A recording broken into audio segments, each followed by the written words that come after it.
राम राम जी। आजकल आप मीडिया में देख रहे हैं, एक बाबा हैं, मध्य प्रदेश के छतरपुर जिले के गांव से आते हैं। आजकल चर्चा में है, सामने वाले व्यक्ति की बात जो हम मन की बात जानकर के एक पर्चे के ऊपर लिखने का काम करते हैं। अब आपके मन में सवाल होगा कि बाबा को कैसे पता चल जाता आज के साइंस के युग में कि कोई बंदा सामने है, वो कहां से आया है, क्या काम करता है, क्या तकलीफ है, बाबा वो मन की बात कैसे जान सकते हैं। दरअसल ये सिद्धियां होती हैं, वो शक्तियां होती है जिनके कारण बाबा वो मन की बात जानते हैं। उन्हीं शक्तियों के बारे में, उन्हीं सिद्धियों के बारे में बात करूंगा। अब ये बाबा जो है चर्चा में क्यों आया। दरअसल महाराष्ट्र का एक नागपुर पड़ता है, आपको पता है, जहां पर राष्ट्रीय स्वयंसेवक संघ का मुख्यालय, वहां पर वो कथा वाचन के लिए गए थे, कथा भी करने का काम करते हैं। वहां पर एक संस्था है जिसका नाम है अंधश्रद्धा निर्मूलन समिति। उसके एक नेता है या फिर उसके कोई संरक्षक है जिनका नाम है श्याम मानव। उन्होंने बाबा को एक चमत्कार जो दिखा रहे हैं, बाबा कहा कि आप अगर चमत्कार दिखा रहे हैं तो आप मेरा चैलेंज स्वीकार करिएगा। मेरे बराबर वाले कमरे में क्या क्या सामान है, वो सामान आप बता दीजिए, मैं आपको 30 लाख रुपए दूंगा। अब कहते हैं कि ये चैलेंज सुन के बाबा कथा छोड़ करके भाग गए और रायपुर चले गए। खैर इसके पीछे सच क्या है, इसके बारे में तो बाबा बहुत बार बयान दे चुके हैं। लेकिन रायपुर के अंदर जो कथा हो रही है उसके अंदर जो धीरेन्द्र शास्त्री जो है, बाबा जो है जिनका नाम है पंडित धीरेन्द्र कृष्ण शास्त्री, इन्होंने चैलेंज को स्वीकार कर लिया और स्वीकार करके कहा कि आप आइए मेरे पास और मैं आपके कमरे में क्या क्या रखा है मैं आपको बताऊंगा। अगर मैंने बता दिया तो जिंदगी भर गुलाम रहना पड़ेगा। अब श्याम मानव वहां पर नहीं आए। अब आपके मन में सवाल होगा कि क्या बाबा ये बता देते कि साइड वाले कमरे में क्या रखा है। अगर आप मुझसे पूछें तो बिल्कुल आसान सी भाषा में कहूंगा, हाँ वो बता सकते थे। और ये बेहद आसान काम था उनके लिए, बेहद आसान काम है, चुटकियों में बता देते वो। कौन है बाबा। मध्य प्रदेश के छतरपुर जिले के गढ़ा एक गांव पड़ता है। 5 साल पहले इस गांव को कोई नहीं जानता था। इस 27 साल के नौजवान पंडित धीरेन्द्र कृष्ण शास्त्री ने पूरे विश्व के अंदर इस गढ़ा गांव को जनाने का काम किया है। 1996 के अंदर इसी गढ़ा गांव के अंदर जन्म हुआ था। खाने के एक वक्त की रोटी के लाले पड़ जाते थे। इनके दादा पंडित भगवान दास गर्ग, गर्ग है ये बनिया जिसको हम अपने उत्तर भारत में खासतौर पर बोलते हैं। इनके दादा पुजारी थे। 11 साल की उम्र से पंडित धीरेन्द्र कृष्ण शास्त्री जो है वो बालाजी भगवान जो है उनकी पूजा करने का काम करते हैं। उनके हाथ में भगवान हनुमान की एक गदा रहती है, उसको घुमाते हैं, घुमाने के बाद में चमत्कार करते हैं। लेकिन आपके मन में एक सवाल होगा कि क्या वास्तव में चमत्कार करते हैं, क्या वो एक अंधविश्वास फैलाते हैं, क्या कुछ शक्तियां हैं। उनका जवाब मैं उनको देने का काम आप लोगों को करूंगा। दरअसल रायपुर के अंदर नेशनल मीडिया के सामने, देश के बहुत सारे मीडिया चैनल थे, उनके सामने बाबा ने चैलेंज दिया कि श्याम मानव यहां पर आए, मैं आपका चैलेंज स्वीकार करता हूं। लेकिन वो नहीं आए। अब आपके मन में सवाल होगा कि वो क्या शक्तियां हैं, वो कौन सी शक्तियां हैं जो पंडित धीरेन्द्र कृष्ण गर्ग शास्त्री को आकर के बताने का काम करती हैं। उससे पहले धीरेन्द्र शास्त्री, क्योंकि वो खासतौर पर धर्म, जो हिंदू धर्म से जो लोग बिछुड़ के वापसी चले गए उनकी घर वापसी करवाने का काम करते हैं बड़े लेवल के ऊपर, इसलिए भी वो निशाने के ऊपर रहते हैं। कुछ फोटो है मैं आपको दिखाना चाहता हूं, ये उन्हीं की फोटो है। अब उन शक्तियों का जिक्र भी करूंगा। ये एक फोटो इनके फैन के द्वारा वायरल की गई कि ढोंग सिर्फ धीरेन्द्र शास्त्री करते, यहां तो गाड़ी को पोइम सुनाई जा रही है। ये कोई पादरी है, नई गाड़ी कोई बंदा लेके आया, उसके सामने प्रार्थना कर रहे हैं कि गाड़ी ठीक चले। ये कहते हैं कि क्या ये भी अंधविश्वास नहीं है। एक और तस्वीर दिखाता हूं जो बहुत वायरल हो रही है। ये पंडित धीरेन्द्र कृष्ण शास्त्री हैं, कोई ब्रिटिश महिला है, उनसे गले मिल रहे हैं। ये फोटो बहुत ज्यादा वायरल हो रही है कि देखिए किस तरह से गले मिलते हुए एक साधु को शोभा नहीं देता। अगर मेरा पर्सनल ओपिनियन आप इसके अंदर समझो तो साधु जो होता है दिल से मिलने की भावना होती है। हम माँ से भी गले मिलते हैं, हम बहन से भी गले मिलते हैं, क्या वहां पर हम गलत हो जाते हैं। अब इसके मन की भावना, इनके मन की भावना क्या है उसको कौन समझ सकता है। इस तरह के फोटो लगा के वायरल करना क्या उचित नहीं है। अब आपके मन में सवाल होगा कि वो शक्तियां, वो ताकतें कौन सी हैं।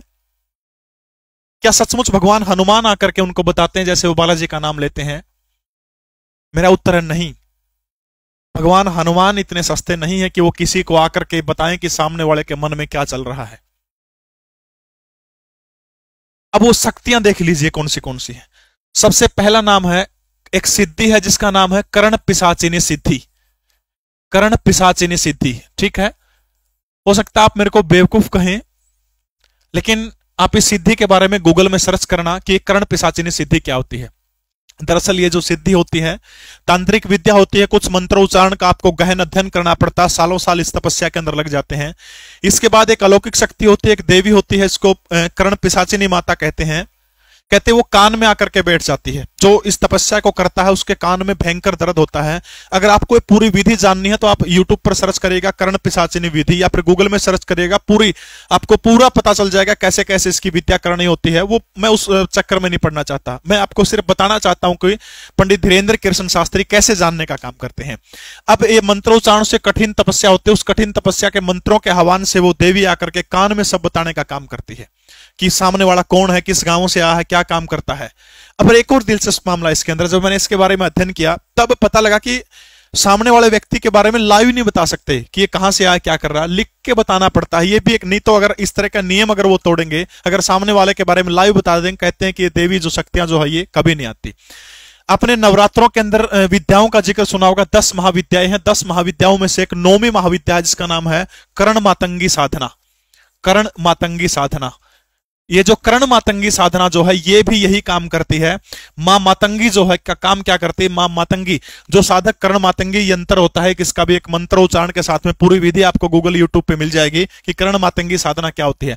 अगर आपको मेरी बात पे यकीन नहीं हो रहा कि मैं अंधविश्वास फैला रहा हूं, आप गूगल करिएगा, इन दोनों विधियों के बारे में एक बार सर्च करिएगा, उसके बाद मेरी वीडियो पर कमेंट करिएगा, ठीक है। कर्ण मातंगी साधना के अंदर कान के अंदर आकर के कर्ण मां मातंगी बताने का काम करती है। सामने वाला व्यक्ति क्या करता है, इससे भूत भविष्य वर्तमान तीनों चीजों के बारे में पता चल जाता है। ये आप गूगल इनके बारे में कर सकते हैं।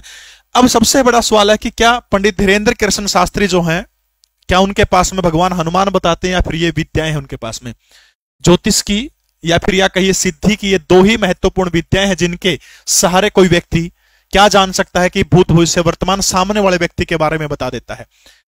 दरअसल ये जो कर्ण पिशाचिनी साधना होती है बड़ी कठिन साधना होती है। शास्त्रों के अंदर इसके बारे में जब मैंने अध्ययन किया तो कहते हैं कि यह साधना करने वाला व्यक्ति नरक भोगता है, या फिर उसका जो जिंदगी का अंतिम पड़ाव होता है वो इतना भयंकर होता है, वो इतना दुसावर होता है कि हर किसी को नहीं करनी चाहिए। इसलिए हो सकता है बाबा धीरेन्द्र शास्त्री इन विद्याओं के बारे में न बता के सीधे भगवान हनुमान की पूजा प्रेरित करने के लिए कहते हैं। सिर्फ साधक को वो आवाज सुनाई देती है, सिर्फ साधक को। अब आपके मन में एक प्रश्न होगा कि धीरेन्द्र शास्त्री आतंकवादी घटनाओं के बारे में क्यों नहीं बताते, कोरोना जैसी विश्वव्यापी महामारी आई उसके बारे में धीरेन्द्र शास्त्री ने क्यों नहीं बताया। दरअसल ये जो विद्याएं होती है, चाहे मैं कर्ण पिशाचिनी की बात करूं, मां मातंगी साधना की बात करूं, ये कान में आकर के जो व्यक्ति सामने आता है, जो व्यक्ति का जिस व्यक्ति का चेहरा सामने होता है, आपने कई बार इनकी वीडियो आपने देखी होगी तो कई बार कहते हैं जरा जोर से ऊंचा बोलो। एक पंडोकर सरकार के बाबा हैं, मां तारा देवी दिव्य दरबार है, उड़ीसा में एक दिव्य दरबार, बहुत सारे दरबार आपको मिल जाएंगे, ठीक है। वो कहते हैं थोड़ा ऊंचे बोलो क्योंकि उनको कान में वो देवी की आवाज आती है। इसलिए जो व्यक्ति सामने आता है और सामने वाले व्यक्ति के मन में जो सवाल है सिर्फ वही बता सकते हैं, भविष्य वाली घटनाओं के बारे में नहीं बता सकते।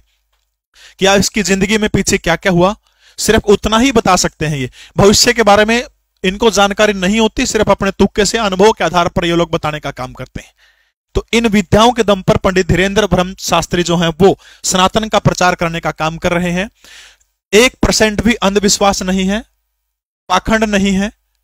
हाँ, पहले गूगल करिएगा इनके बारे में, हो सकता है आप नहीं मानेंगे क्योंकि ये सिद्धियां बड़ी कठिन सिद्धियां हैं। कोई भी व्यक्ति इनको प्राप्त कर सकता है, बशर्ते इनके नियम, आपको जो नियम है वो नियम आपको उनके फॉलो करने पड़ेंगे। पूरी विधि आप गूगल यूट्यूब में सर्च करेंगे, आपको उसकी पूरी की पूरी विधि मिल जाएगी। अगर आप भी करना चाहते हैं तो ये विधि कर सकते हैं। भूत भविष्य वर्तमान की जानकारी, भूत की जानकारी पूरी की पूरी आपको हो जाएगी। ये गारंटी बहुत सारे लोग लेते हैं, आपको YouTube पे बहुत सारे लेक्चर इनके बारे में मिल जाएंगे। तो ये थे आज की कहानी, पंडित धीरेन्द्र शास्त्री। आपको कहानी कैसी लगी कमेंट जरूर करिएगा। जय हिंद, भारत माता की जय।